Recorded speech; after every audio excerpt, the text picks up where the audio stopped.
असे काही निकाल आहे 50%च्या 52%च्या पेक्षा अधिक आरक्षण नको होईल.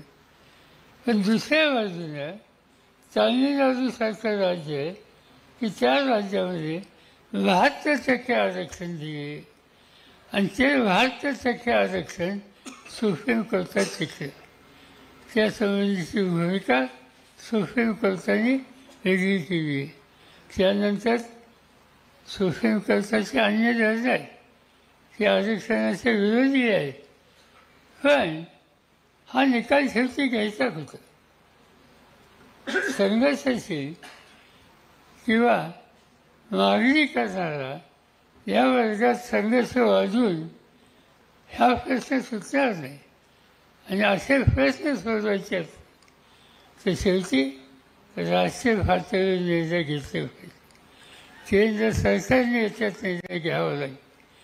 जर 58% 72% आरक्षण तामिळनाडूमध्ये राहू शकतं तर वेळप्रसंगी घटनेमध्ये दुरुस्ती करून सुद्धा हे आरक्षणाचा हा जो तिढा आहे हा सोडवण्याच्या संबंधीचा निकाल हा संसदेमध्ये घेतला पाहिजे. आणि म्हणून आम्ही संसदेच्या काही सहकाऱ्यांचे सुसंवाद साधतो. मी संख्या या ठिकाणी आहेत.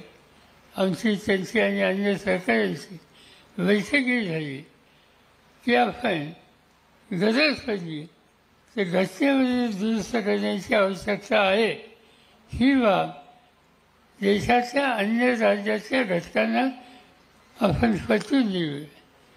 आणि हा प्रश्न फक्त महाराष्ट्राचा नाही, प्रत्येक राज्यात लहान घटक आहे. शेतकरी वर्ग आहे, सैन्यामध्ये गेलेले वर्ग आहे आणि तिच्या आरक्षणाच्या संबंधीचा आज प्रश्न उपस्थित होतो आहे.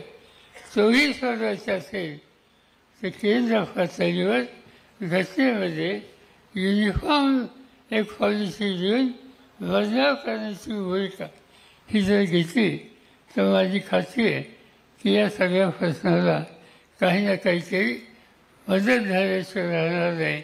आणि त्यासाठी केंद्र सरकारची भूमिका ही स्वच्छ आणि प्रागतिक असली पाहिजे.